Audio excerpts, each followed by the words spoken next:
Hello, I'm Andrea Mulrine with the League of Women Voters of Lackawanna County. I'm joined today by my friend and colleague, Dr. Jean Harris, professor in the political science at the University of Scranton. And this is the third in our our school board election flash series. And today's topic is going to be running for school director in Pennsylvania. So this year we are electing in Scranton at least 5 of our 9 school board directors. And the candidates could begin circulating petitions on February 16th and have to file by no later than March 9th. And then election day is on May 18th. So Jean, let's talk a little bit about what the requirements are for candidate eligibility in the Commonwealth of Pennsylvania. So in Pennsylvania, school directors have to be at least 18 years of age on the day that the election is held. So the November election, the general election. They have to live in the school district. If you want to run for office, you also need to be a registered voter to be able to run. And if you want to be on the primary ballot, you need to be either a Democrat or Republican in the state. So 18 years old, resident in the school district, you need to have good moral character, which is true for any government position, but this is certainly stated in the eligibility for school directors. And part of the good moral character means that you don't have a conviction for a felony or a misdemeanor that's related to dishonesty or moral turpitude. And again, that sense of good character. There's limits on anybody who is their job is a paid job where there's federal funding paying for them. So federal, state, and some local jobs would be included, as well as military. You also cannot be employed in the school district because as a public servant, you're making decisions for the community at large. And so you can't make decisions that would impact you. So that's an important thing to remember as well. So eligibility is pretty straightforward, but it's important to recognize that this is a supposedly part-time volunteer job, but it really is almost a full-time job if you're going to do it well. All right. And this candidate eligibility, this pertains to anybody running for school director in the Commonwealth of Pennsylvania. So it's not local. We don't get to set all of this. This is set by the state, right? Correct. This is the state eligibility requirements. Okay.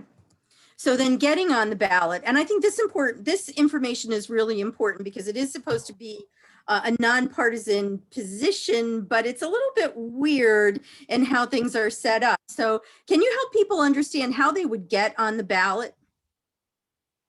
Sure. And so in most states, actually, school directors are elected in nonpartisan elections. Pennsylvania doesn't do it that way. So technically, when you're running, you are running as a Democrat or a Republican to be on the school board, and that's the way you would get on the primary ballot. So you need, again, typical election, primary ballot, winners on the primary ballots, then go into the general election. To get on the ballot, as is true for any government office, you need to actually circulate nominating petitions where you get signatures. And so to run for school board in Pennsylvania, you need to get 10 signatures. So what does that mean? So if you're a Democrat running, you have a petition that you will circulate among registered Democrats living in the school district and ask them to sign your petition. If you're a Republican running, same thing, you will circulate among registered Republicans living in the school district.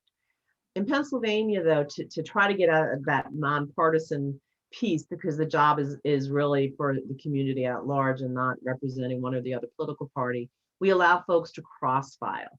So what that means is whether you're a Democrat or a Republican, you actually can run on both tickets. So you would circulate one petition. If you're a Democrat, you can circulate your own petition, and you would have only registered Democrats signing the Democratic petition. And then you would also need someone who is then a registered Republican, if you're not, to circulate a Republican petition.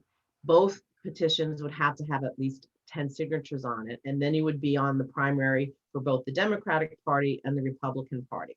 We always say when you're getting petition signed, get twice as many signatures as you need, because signatures can be challenged. And so to protect yourself, you want to make sure you get at least twice as many as you need. But so you can, whether you're a Democrat or Republican, you can end up running in both the Democratic and the Republican primary. If you happen to win both Democratic and Republican, then it's going to make it easier come the general election to win a position.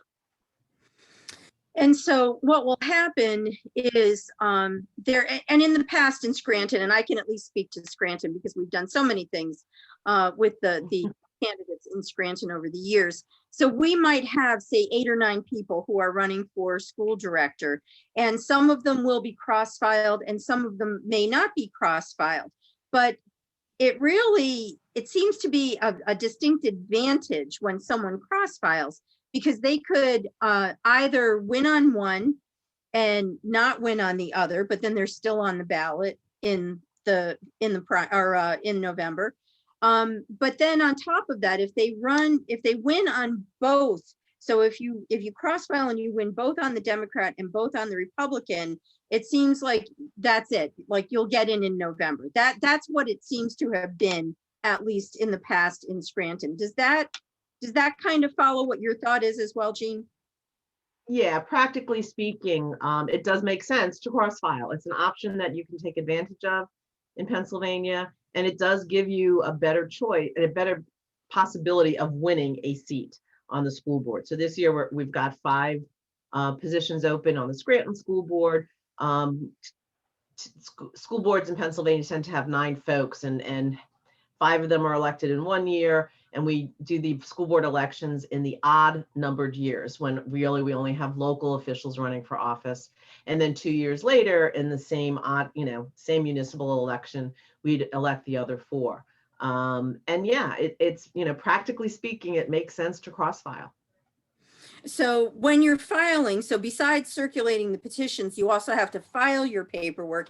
And the Lackawanna County Director or Department of Elections is a great resource for helping with all this. But I just wanted to point out, Jean, something about filing the paperwork that people might not know about. So can you help us with that? Yeah, so you submit, once you pick up your petitions, and you can pick up all the paperwork you need from the County Board of Elections if you're running for local government positions in general.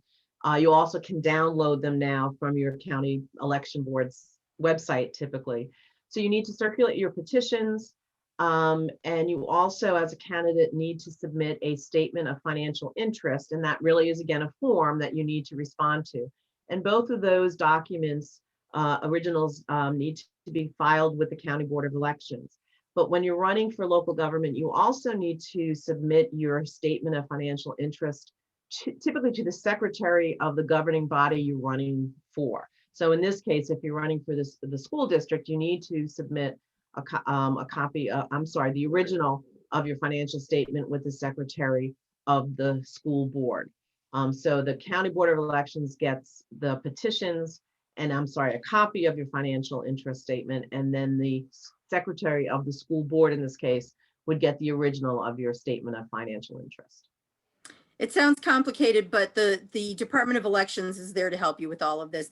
They'll try to keep you on the straight and narrow too.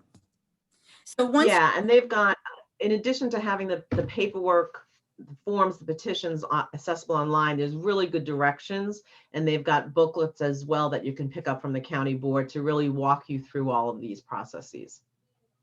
And some of this information Jean has already explained, but once you're elected and you're serving as a school director, it is a 4-year term.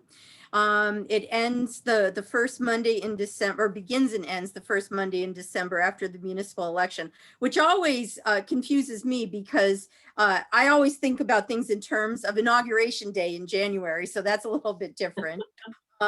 And we elect 5 directors in 1 election year and then 4 2 years later. So every 2 years we're electing part of the board. And this is an unpaid elected position. And Jean and I talk about this all the time, how a lot of people feel that this is like a stepping stone to higher elected office, but this is a really important position. I think Jean said in our last info session that the school board budget is bigger than the city's budget. So this is a critically important thing, but it is an unpaid elected position. So Jean, you talked about it being a full-time position. Why do we feel that way? I know I feel that way. Why do we both feel this way? Well, and so the school, there's so much decision making for the school district to run, from budget to policies. And every school board director will serve on a committee in the Scranton area. Each one also chairs a committee. So it's not just a meeting once a month or twice a month. It really is perpetual conversations and learning and work. And so one of the good things about having so many governments in our country is that lots of places for people to participate, but it's a big responsibility because of the decisions being made, because of the money being spent. And it's something that you really need to recognize. It's time consuming. And if you talk to anybody, most local government positions are part-time. The reality is you're working many more than part-time hours, and it is unpaid. Certainly, you will learn a lot as a school board director in terms of government and how governments can work together. But many people, that is all they want to. They don't want to go any higher in government. They really are concerned about their local community, and the school board is an excellent position to really have an impact on your local community. So this is the third in our series. We have one more coming up on community impact, and you can see all of these through the League's website. We want to point you to some resources. The Pennsylvania School Boards Association, if you're interested in running, the Lackawanna County Department of Elections, can't say enough good things about them. Ready to Run Northeastern Pennsylvania at the University of Scranton, and the League of Women Voters of Lackawanna County. We invite you to join the League. But if you are interested in running for school board, if you've thought about it, we hope that this information helps you. If you know of someone you think would make a great school director, then point them to this information as well. Don't forget to vote on Election Day, May 18th. And for the school, anybody running for school director, you could start your petitions on February 16th, but you have to file by March 9th. So time is very short on this. And as always, never doubt that a small group of thoughtful, committed citizens can change the world. Indeed, it is the only thing that ever has. Thanks for joining us, and we'll see you for the next one.